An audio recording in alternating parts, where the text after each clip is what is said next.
안녕하세요. 과학의 흐름을 따라 떠나는 지식세계 여행, 과학이 빛나는 저녁의 시간입니다. 저녁 때 이렇게 또 산책을 나왔습니다. 과학스러운 산책 또 함께 떠나보시죠. 오늘은 지금 여기 꽃들이 좀 보이는데 꽃 얘기도 좀 해드리고 뭐 이런저런 얘기를 한번 해보려고 합니다. 산책하면서. 요거 앞에 보이시는 이 약간 보랏빛의 이 꽃은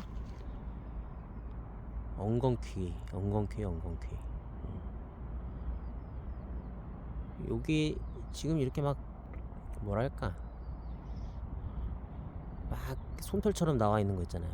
윗부분에. 얘네들이 사실 하나씩 다 꽃이에요. 그래 관처럼 생긴 꽃이라고 그래가지고 이걸 관상화라고 그러죠. 이런 관상화들이 꽤 많아요. 국화과의 식물들의 꽃이 보통은 이런 관상화예요. 저기 또 아주 흔한 금계국이라고 있어요. 얘도 이제 국화과 식물인데 얘도 보면은 요 꽃잎 있죠? 요렇게 지금 꽃잎이 보이는데 얘네들이 사실 이제 수십 개, 뭐 수백 개일 수도 있을 것 같은데 그 꽃들이 다 이제 모여 있는 거고, 여기 이렇게 큰 꽃잎들도 이게 하나의 꽃이죠. 다 각자 다른 하나의 꽃잎들이고, 얘는 이제 역할 분담을 해가지고 나는 꽃잎을 할게 이렇게 된 거고, 요 가운데 막 수백 개가 모여 있는 얘네들도 다 어떤 하나의 관 모양의 꽃이에요. 관상화예요. 얘네들 이제 수술, 암술 위주로 이제 나와 있는 거죠. 그래서 얘네들이 이제 번식을 담당하는 거고, 얘네들은 이제 그 벌과 나비들한테 이제 표시해 주는 거죠. 나의 꽃 있다. 일로 와라. 이제 이런 역할, 꽃잎의 역할을 해주고 있는 거죠. 진화를 한 거죠. 그래서 제가 이제 뭐 여러 번 말했죠. 사실 이 국화가 굉장히 진화한 꽃이다. 역할 분담해가지고 수백 개의 꽃이 모여서 하나의 꽃처럼 이렇게 모양을 만들어가지고. 그리고 또 하나 재밌는 게 여기 보시면은 되게 조그만 꽃이 있어요. 요거 하얀색 꽃인데 얘가 지금 이게 저녁이 돼가지고 초점이 잘 안 맞을 것 같은데 지금 조금 맞았네. 이 지금 뭔가 이렇게 꽃잎이 오므라져 있잖아요. 이거 이게 낮에는 꽃잎이 펼쳐져 있어요. 활짝. 하얀색 수염이 온 사방으로 나 있는 것처럼. 그래서 얘가 개망초인가 막 그럴 거예요. 그 개는 이제 흔하다라는 거고, 망초라는 먼저 꽃이 있다 그러는데 이제 흔한 망초라는 거죠. 뭐 사실 이제 망초는 아니라고 하는데 어쩌다 보니까 이제 이름이 그렇게 붙었는데 되게 흔한 꽃이에요, 진짜로.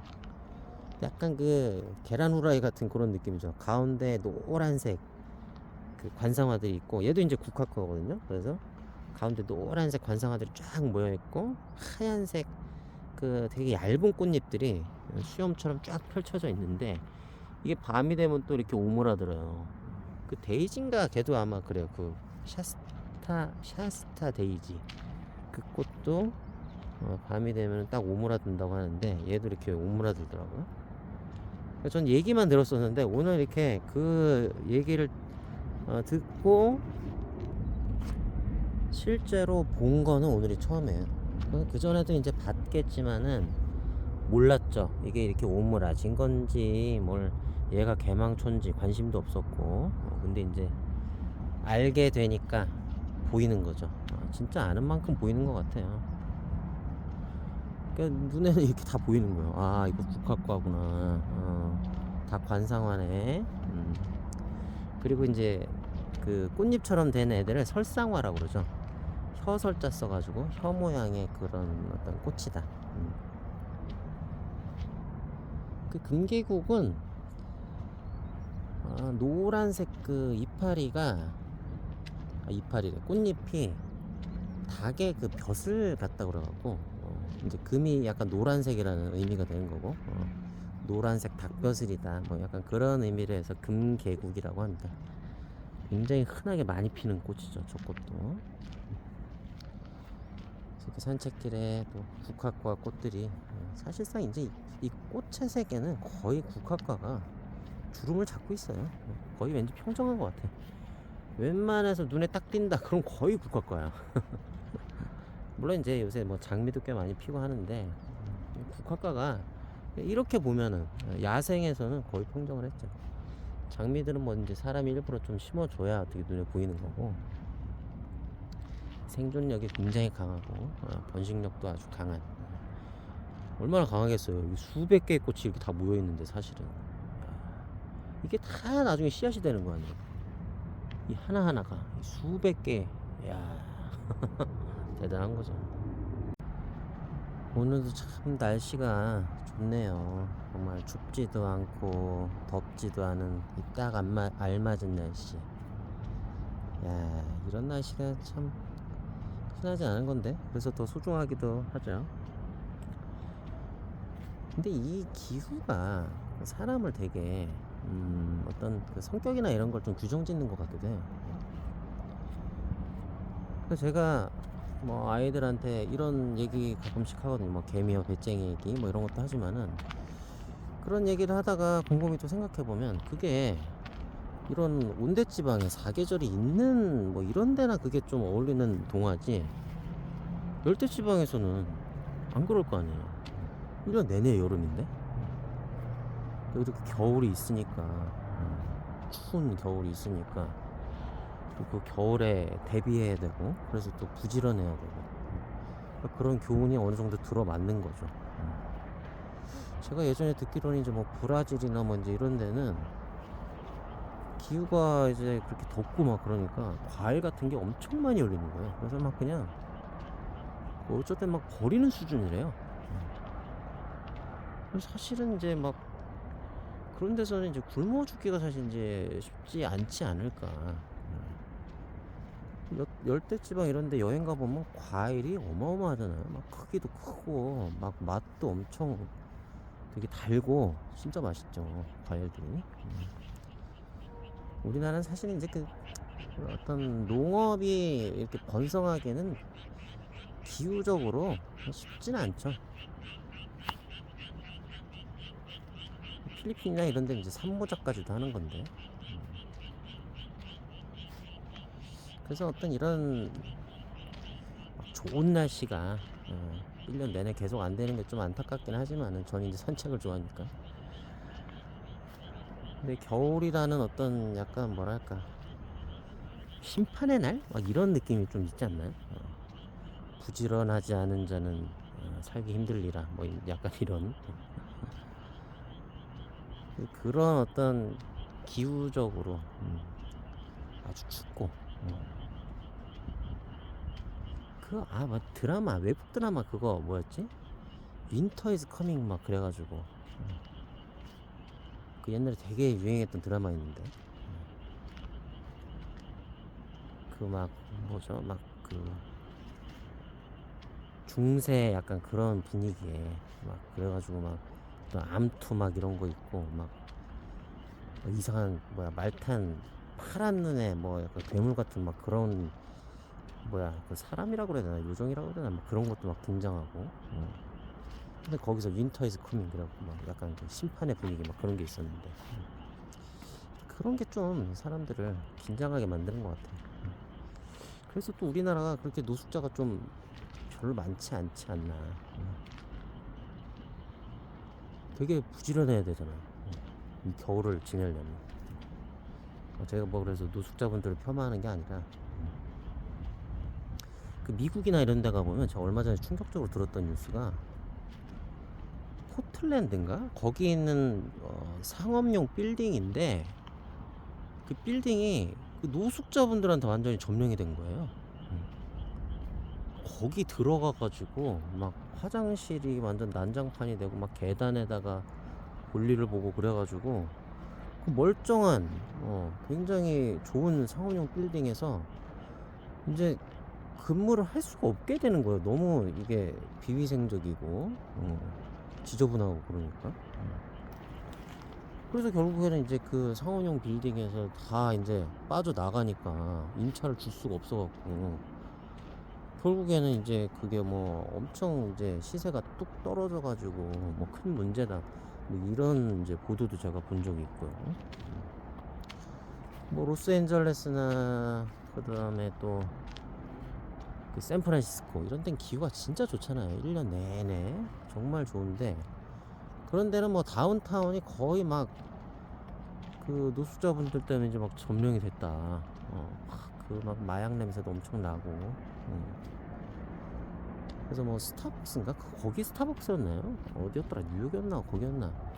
그 스타벅스도 거기에 이제 화장실을 무료 개방하는 걸로 그 어떤 그 회사에 어떤 철학이 있어갖고 화장실 항상 무료 개방했는데, 그 노숙자분들이 들어가고 그러니까 이제 도저히 어떻게 할 수가 없고, 막 그 스타벅스 앞에도 막 아주 장사진을 이루고 그 앞에서 막 자고 막 별 막 그런 이제 어떤 좀 눈에 보기 안 좋은 그런 행동들을 하시니까 결국에는 그 스타벅스가 이제 문을 닫을 수밖에 없었다, 그런 얘기도 있더라고요.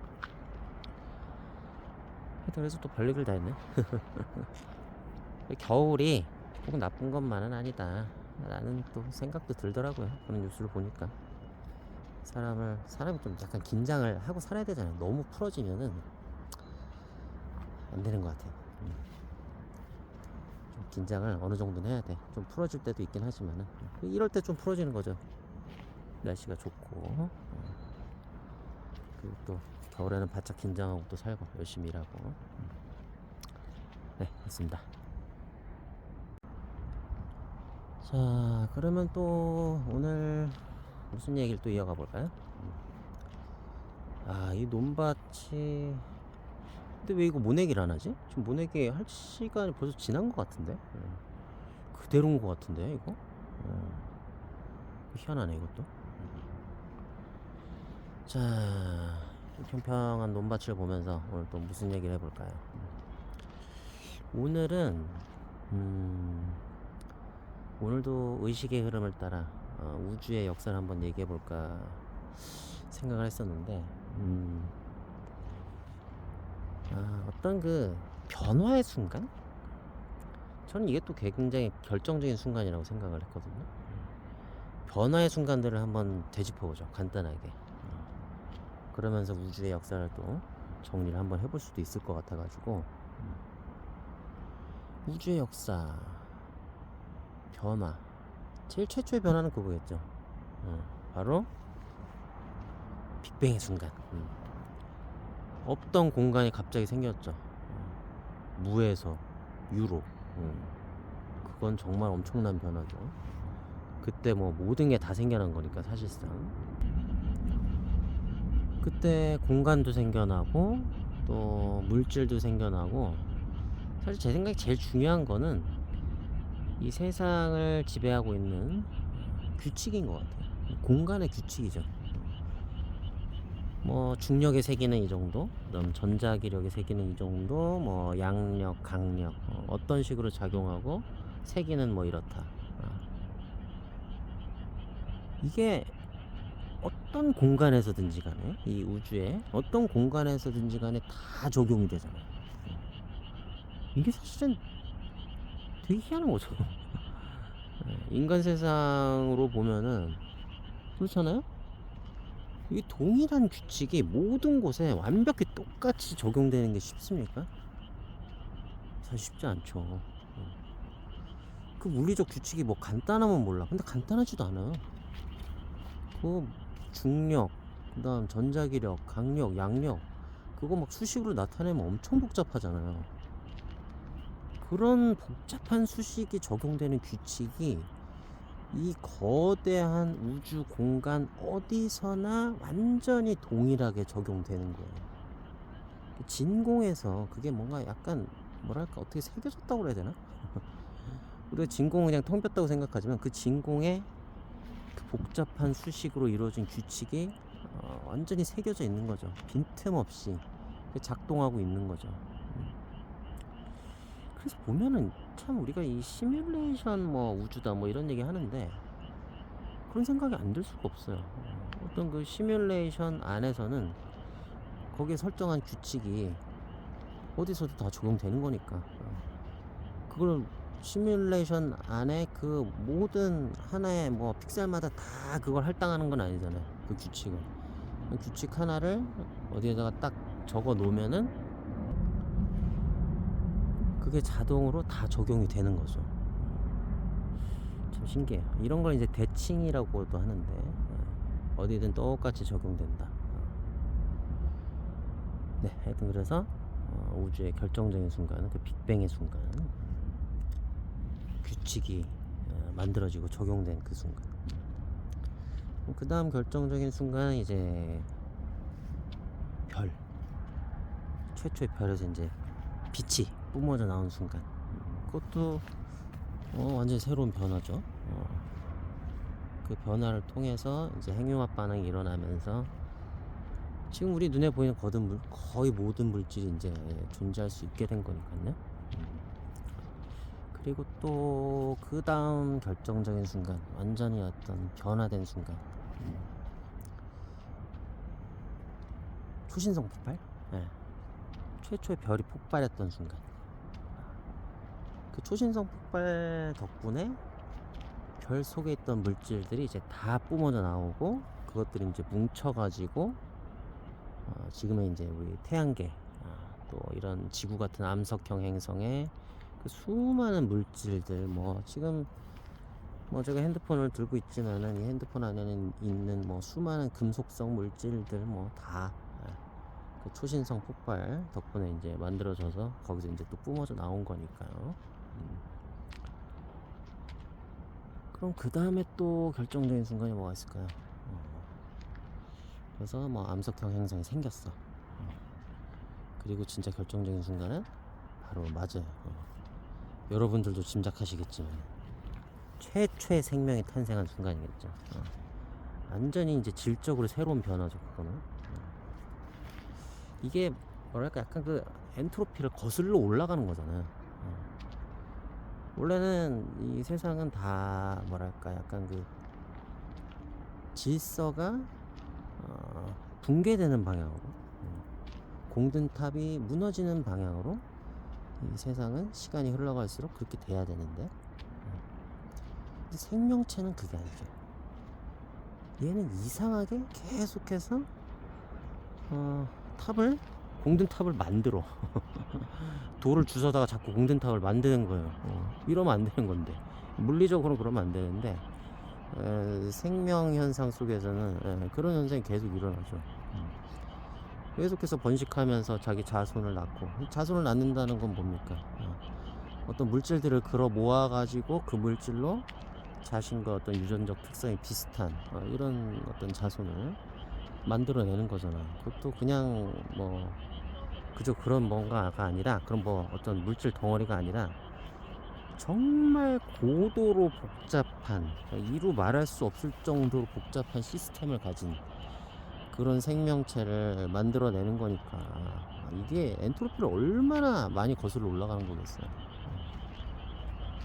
이게 진짜 혁명적인 순간이죠. 사실은 그게 세균 하나 생겼다 뭐 그게 뭐 대단하냐 그럴 수도 있겠지만, 절대 사실은 과학적으로 보면 그게 아니죠. 일대 우주적 전환 혁명? 뭐 초울트라 혁명 뭐 이렇게 해야 될까요? 그런 대단한 사건이 45억 년 전 지구에서 일어난 거죠. 그리고 또 참 뭐랄까 뭐 시간이 오래 걸리지도 않았어요. 그냥 생명체 생겨날 수 있는 환경이 생기니까 바로 생명체가 생겨났어.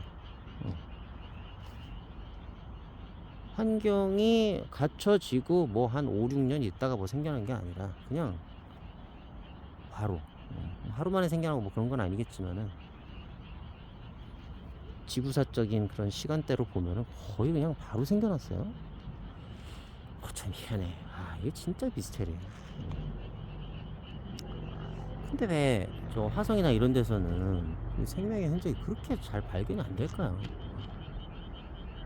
제가 그 과학이 빛나는 밤에 책을 쓰면서 그런 이제 방송도 했었던 것 같은데, 이제 화성에 아주 고성능 그 탐사선들이 가니까 조만간 이게 결판이 날 거다, 이제 이런 얘기를 했던 것 같은데, 도대체 이게 간 지가 언젠데, 이거 벌써 10년? 10년도 넘은 것 같은데. 근데 아직도 뭐가 생명체가 발견되지도 않았고, 그렇다고 뭐 또 없다고 딱 단정할 수도 없겠죠. 뭐 더 파고 내려가면 있을 수도 있으니까. 하여튼 이 생명은 참 미스테리한 존재예요. 지금 저 논에서도 개구리들이 아주 열심히 울어대는데, 참 저 개구리의 울음소리조차도 미스테리하게 들리네. 이렇게 말하고 있는 저도 그런 미스테리한 어떤 근원을 갖고 있는 거니까요. 아, 그것도 참 희한하네요. 그러니까 자꾸 이렇게 되새기는 게 필요한 것 같아요. 그냥 또 이렇게 뭐 생각 안 하고 살다 보면은 그냥 또 이런 느낌을 갖기가 쉽지 않잖아요. 근데 이렇게 자꾸 되새기면서 생각을 해보면은, 우리가 약간 다른 차원의 세상을 볼 수 있게 되는 그런 느낌이죠. 그 인간사의 막 그 복잡다단한 수많은 인간사의 일들에 이제 막 신경 쓰다가도, 이런 좀 약간 다른 차원의 세상, 삶을 좀 또 맛보게 되면은 세상이 또 다르게 보이는, 오랜만에 또 이 말 하네요. 세상이 다르게 보이는 그런 경험, 참 좋습니다. 자, 그러면 또 다음 결정적인 순간은 또 뭘까요? 저는 정신의 탄생? 그 순간이 아닐까? 그 생각도 또 들었어요. 정신이라는 게 이제 그 신경세포들의 어떤 굉장히 광범위한 연합 작용이라고 해야 되나? 그런 걸 통해서 이제 생겨나는 거잖아요. 저는 모든 동물들에게, 신경세포를 움직이는 동물들에게 어느 정도 이제 수준의 차이는 있겠지만, 정도의 차이는 있겠지만, 정신은 다 있다고 생각하거든요. 근데 저는 이제 인간이 그 부분에 있어서 특별한 거는, 인간은 정신이라는 것을 인식했다는 거죠. 그것을 이름 붙이고 그것을 알아챘다는 거죠. 그냥 있는 거랑 그걸 알아채는 거랑은 또 다르거든요. 제가 아까도 그 뭐 개망초 막 이렇게 꽃들 이렇게 이야기하면서, 예전에 그게 관심이 없으니까 그게 분명히 있었죠. 근데 분명히 봤어요. 근데 그게 있는 거라고 생각 못했죠. 그게 거기 있다고, 개망초가 거기 있다고 생각 못했어요. 관심이 없으니까 그냥 쓱 지나가는 거지. 그러니까 정신이라는 것도 그렇잖아요. 정신을 갖고 있다고 하더라도 이걸 인식하는 거랑, 정신이라는 게 있어, 뭔가 물질이랑 분리가 되는 거고 뭔가 달라, 이렇게 해서 그 특성을 알고 인식하는 거랑 그냥 그게 있는 거랑, 그건 또 다른 문제죠. 그래서 전 인간이 그 정신이라는 거를 딱 인식한 그 순간도 되게 결정적인 순간이다, 이 우주에서. 그러니까 또 어떻게 보면 이 우주를 인식했다라는 것도 되게 결정적인 순간이죠. 이 우주라는 하나의 공간이 있고 거기에 뭐 법칙이 있고 막 이 우주의 특성을 엄청나게 분석해내잖아요. 동물들도 이 우주가 있다는 거는 알겠죠. 하지만 뭐 이름 붙이지는 못할 거고 그냥 그 안에서 살아가는 거지. 이 우주를 알아봐주진 못한 거죠.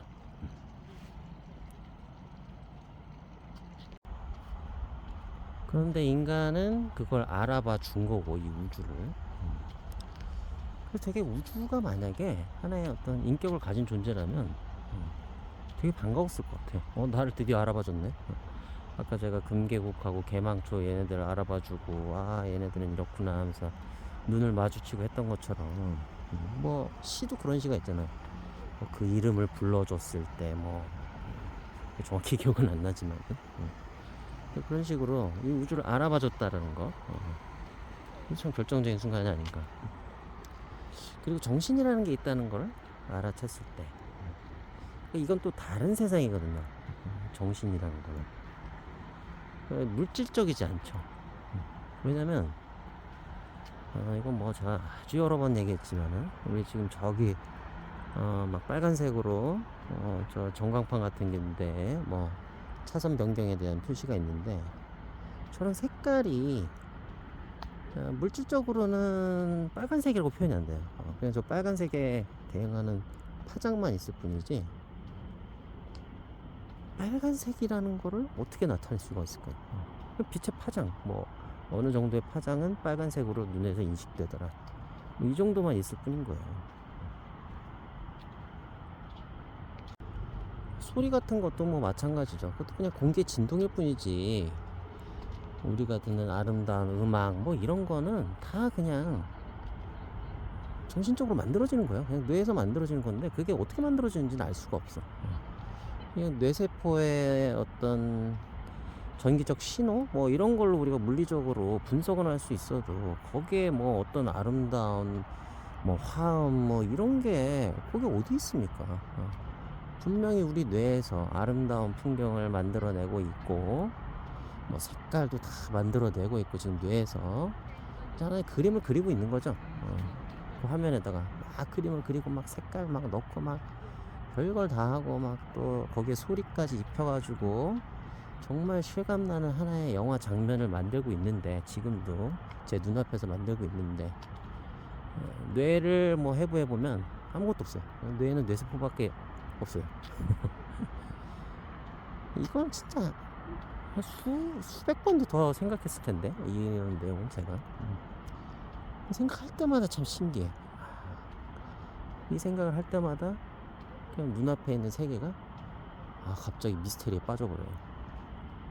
와, 이게 가능한 거지?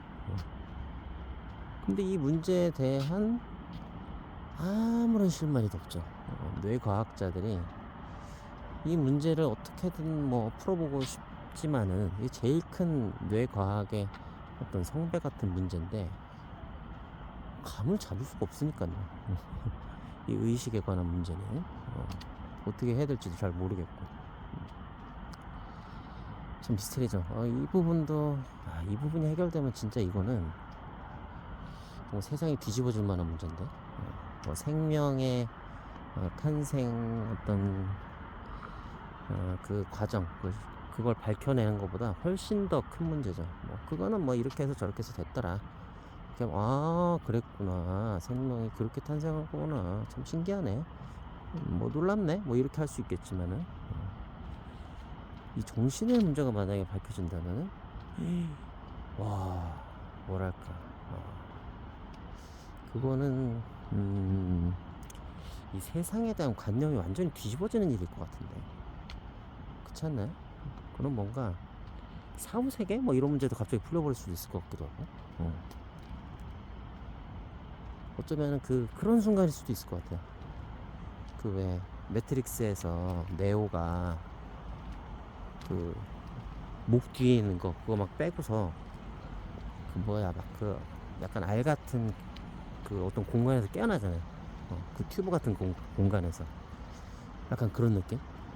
내가 가상 세계에서 살고 있었구나, 막 이러면서 여기가 진짜 세계네, 약간 그런 느낌이지 않을까, 그런 생각도 듭니다.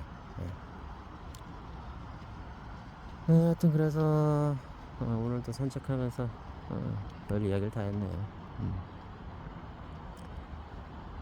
참 좋습니다.